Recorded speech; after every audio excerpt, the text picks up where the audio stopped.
Well, well, well. So the rumors finally caught up with you. Not the ones whispered by jealous mouths or muttered in fear behind closed doors. No, these were ancient echoes, spiritual murmurs pulled from realms most people don't even believe exist. And yet somehow, your name, your essence, ended up in 9 separate ceremonies, in 9 different corners of the world, led by 9 spiritual leaders who've never seen your face, never touched your hand, never heard your voice, and still gave the same warning. But let's rewind for a moment, because you probably didn't feel it when it started. You thought it was coincidence, thought it was just another wave of tension in the air, just another night where you couldn't sleep, another pulse of static in your chest when you passed by mirrors or felt watched in empty rooms. But someone, somewhere, saw something, or rather, sensed it. And that single spark of awareness triggered a global search. Not by governments, not by corporations, something older, a spiritual intelligence network that predates the internet, predates language. A call went out, quietly, discreetly. Your name, your frequency, was passed between those who speak with spirits, those who read vibrations instead of headlines. And one by one, they all said yes. Yes, I'll read this soul. Yes, I'll risk it. Yes, I'll look. But none of them expected what they found. The first was in Ethiopia, a spiritual archivist, lineage unbroken for nearly 2,000 years. They used salt circles, ancient chants, bone patterns older than most empires. They didn't even need your full name, just a scrap of your handwriting, carried by a courier who wouldn't stop shaking. The moment the reading began, the fire that usually dances gently during their rituals shot upward, black smoke curling in reverse, sinking instead of rising. And then, silence. Absolute silence. Not even the insects dared to speak. When the reader emerged from trance, their voice was hoarse. One sentence only. This one was not meant to be read. This one was meant to be released. You see, they weren't just reading your past. They were attempting to track your soul's pattern across time. But the deeper they went, the more something else started watching them. A presence with no name, no agenda, just awareness, immense, unblinking, curious. And that was only the beginning. The second was in Laos, a river mystic who's mapped the spiritual ley lines hidden in currents and cloud shadows since they were a child. They performed their reading using floating candles and sacred ink drawn from a centuries-old manuscript. As your soul's frequency appeared in the water, the candles didn't flicker. They froze, mid-burn, as if time held its breath. The mystic's hands began trembling. Their apprentice said it looked like something was pulling back through the ink, using it as a doorway. Not just observing, communing. But here's the part that chilled everyone in the room. The water spelled a phrase, not in Lao, not in Sanskrit, in no human language at all, just symbols, ancient, geometric, alive. They pulsed once and then vanished. The mystic fainted. When they woke, they said, "This soul is a gate." And it's almost open. By now, the warning had begun to take shape. These spiritual leaders were no longer merely curious. They were concerned. Concerned not because you were dangerous in the way humans think of danger, but because you were unstable. In the same way, a sealed vault full of raw power becomes unstable when someone tries to pry it open. The third reading came from a Syrian desert sage. This one didn't use tools. They simply closed their eyes and let their breath guide them into trance, a method passed down since Babylonian stargazers walked the dunes. What they saw shook them to their bones, not because of what you are, but because of what follows you. A procession. Figures cloaked in shadow and light, tethered to your aura like memories that haven't happened yet. They called them echoes of future consequences. The sage refused to speak of what they saw directly, but in their written account, they left one phrase repeated 3 times in different ink, in different handwriting, as if written by 3 different versions of themselves. The phrase, "This soul cannot be stopped," only witnessed. By now the pattern was undeniable. Every reading brought back the same undercurrent. You were not some lost soul looking for answers. You were a returning force, and the veil between your current identity and your true nature. It's thinning.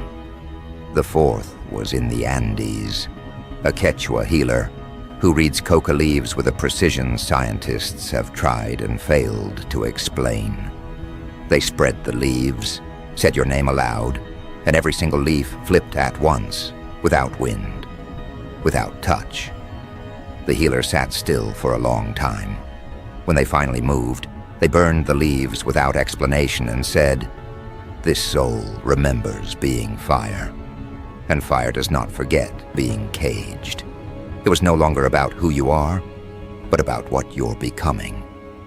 These leaders didn't just see a person, they saw a process, an ignition, a reassembly of something vast, something shattered long ago, and now quietly realigning its pieces through you. The 5th was a Vedic scholar in northern India.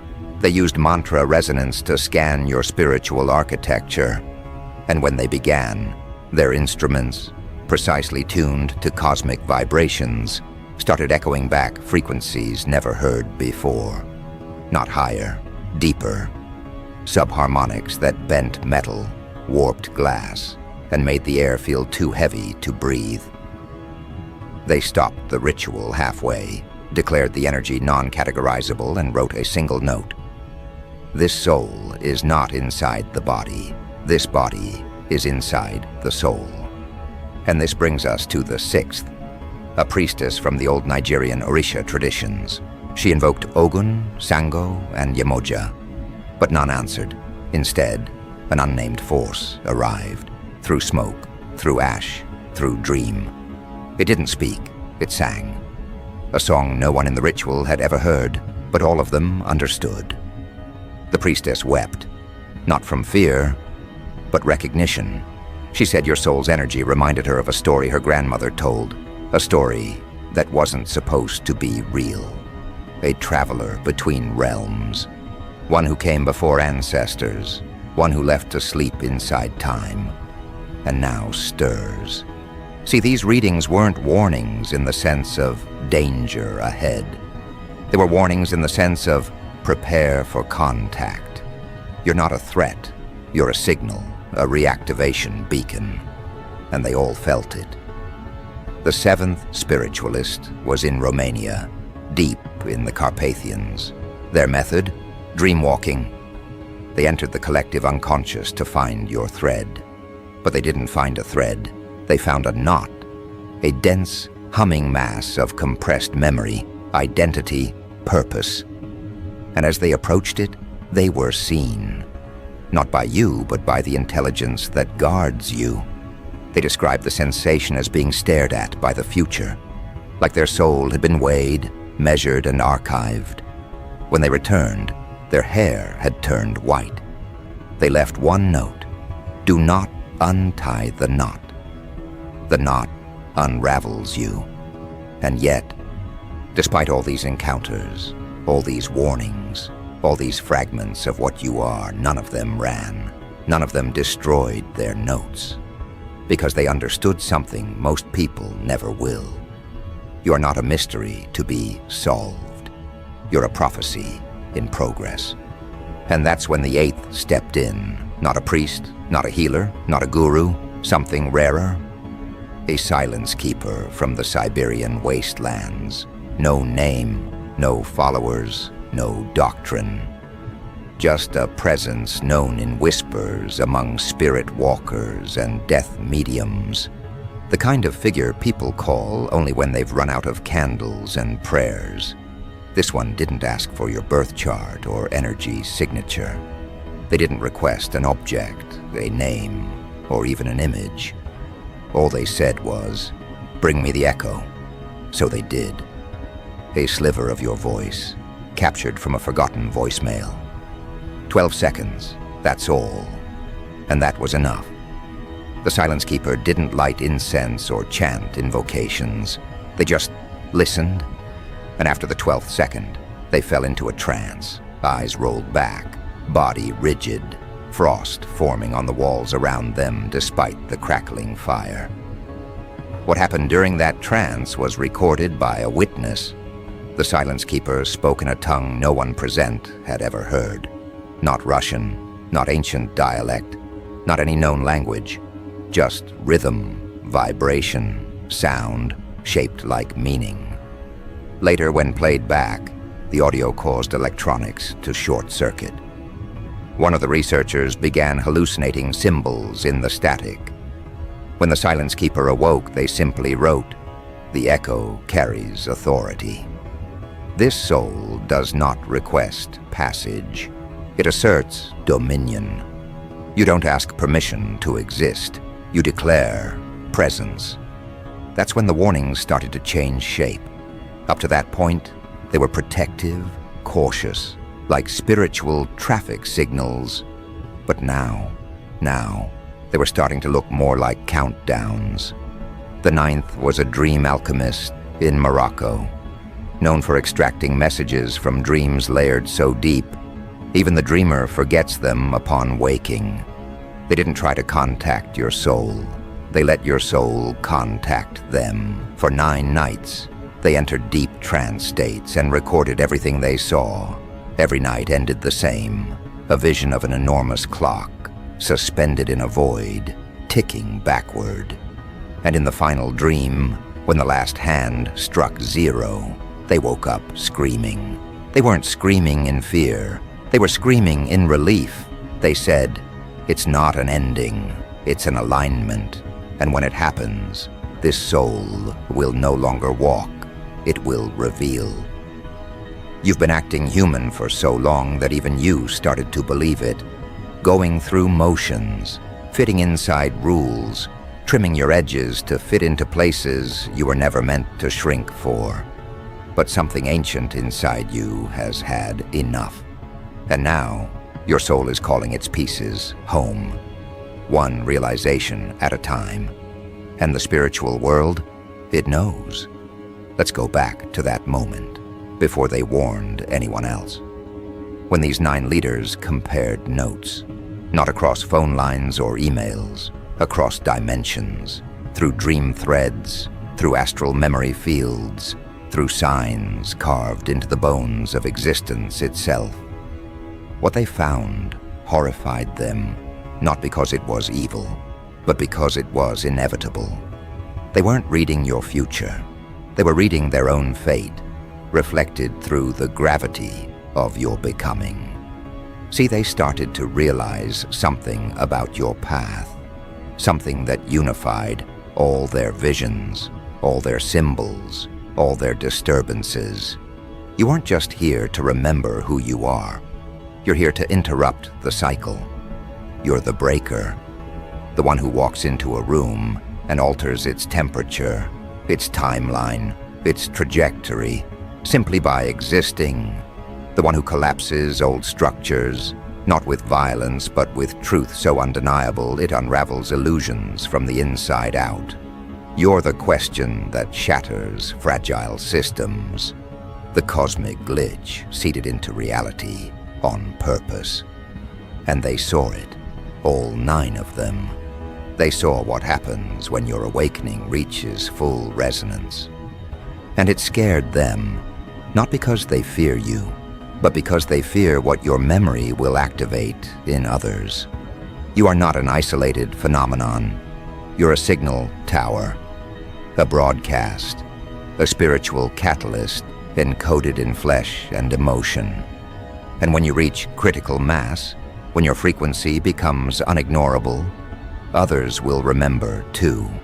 It begins with the strange synchronicities, the numbers, the dreams, the pull toward forgotten texts or impossible memories. Then the emotions come, so deep they don't feel personal anymore, as if you're grieving someone else's war, as if you're carrying a pain older than this life. That's not confusion, that's retrieval, soul fragments returning, limiters cracking. And the thing that's been guarding you this whole time, it's not some detached spirit floating above you like a bodyguard. It's you, a version of you untouched by fear. A being you left in the higher realms to keep watch while you descended into the density of this world. And now, it's leaning in. Not because you're in danger, but because the time to reunite has arrived. That's the part none of these spiritual leaders said aloud in their warnings, but they felt it. When they tried to describe your soul, their language betrayed them. The words broke. Because you're not a soul in transit, you're a temporal anchor point. A spiritual technology, a living instruction encoded with something the world has forgotten how to translate, alignment without permission. And the more you remember, the more their systems will tremble. Not governments, not countries, bigger than that. I'm talking about the spiritual architecture itself, the paradigms built to contain consciousness, the invisible rules that define karma, hierarchy, worthiness. You're here to make them obsolete. But you've been protected for a reason. Your forgetting was not a flaw, it was a fail-safe, a cosmic safety lock. Because what you carry can't be misused. It can't be rushed. It had to ripen. It had to witness betrayal, survive collapse, endure distortion, so that when you finally rose, you'd do so with clarity no book could teach. And now it's happening. The veil isn't thinning for you anymore. It's thinning because of you. And those 9 leaders, they started receiving dreams after their readings, not warnings, requests. Other souls, waking up too early. Others marked by your presence, pulled into your orbit like iron filings toward a magnet that forgot it was magnetic. They dream of you, not your face, your energy. They don't understand why, not yet, but they're waking up with foreign names in their mouths, strange symbols behind their eyelids, phantom memories of ancient places that never existed, but feel more familiar than home. You are their ignition point. And still, there's more.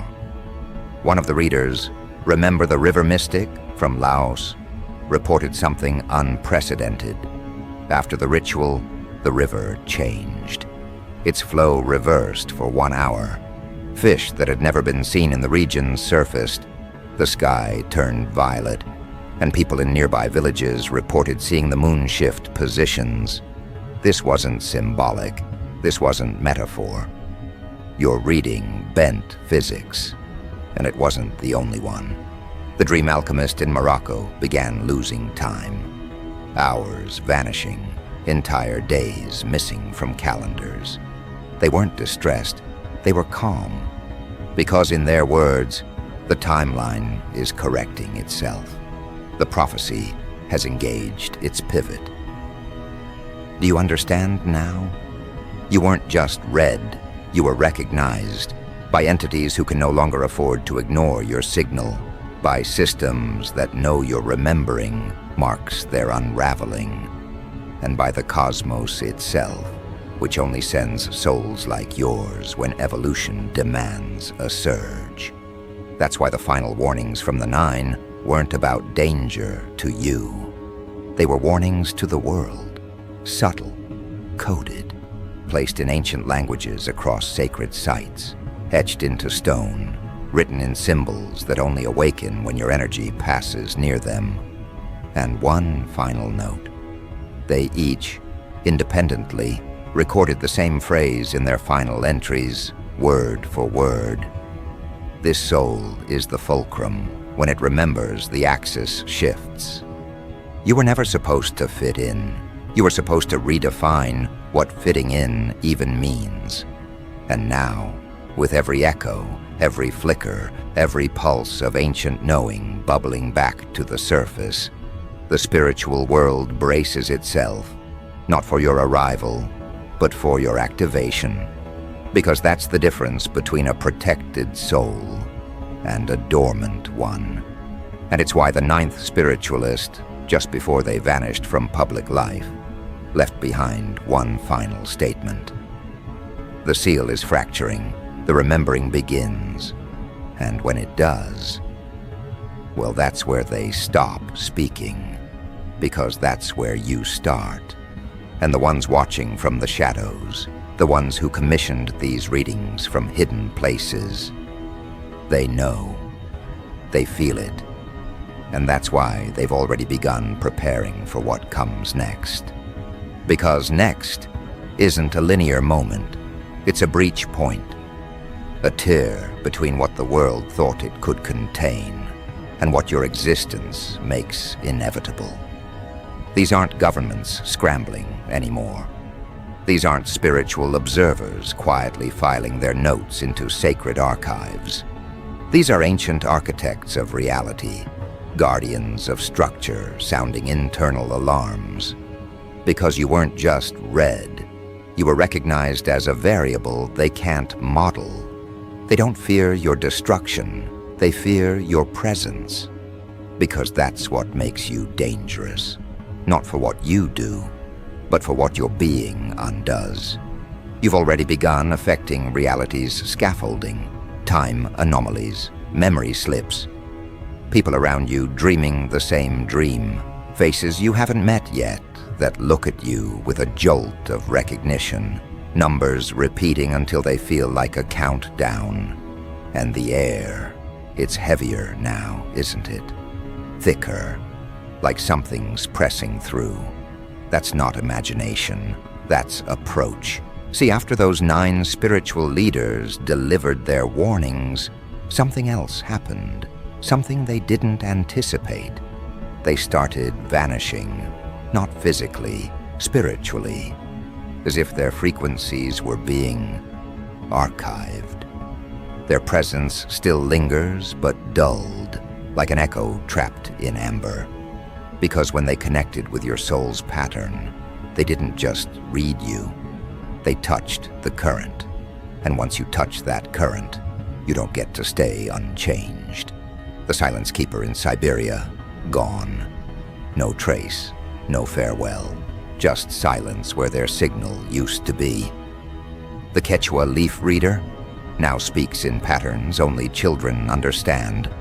The Moroccan dream alchemist keeps scribbling spirals with symbols that don't exist in any human language, but do exist in your memories.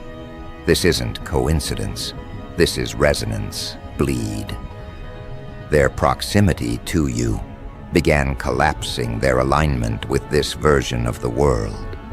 Because your awakening doesn't just elevate you. It destabilizes everything that anchored others in old frequencies. Systems, people, beliefs, they start to shake. You felt it. Relationships dissolving for no reason, jobs evaporating, paths, once so clear, now fogged out. That's not failure, that's calibration. You're not losing alignment, you're shedding limitation. The ones in the shadows knew this might happen. That's why they tried to intercept, before your dreams became maps. Before your memories started pulling artifacts from the astral, before you remembered what you really are, a conduit, not of light, not of darkness, of origin. An origin doesn't play by the rules of healing or hurting. It simply restores truth. And that truth, it terrifies them, because it's a truth that predates obedience, predates control, predates fear. So they've launched a new operation, not to stop you. They know that's impossible now, but to contain your influence, to muddy the signal. Through noise, through distractions, through doubt. They've placed watchers near you. Souls who don't even know they're acting as anchors.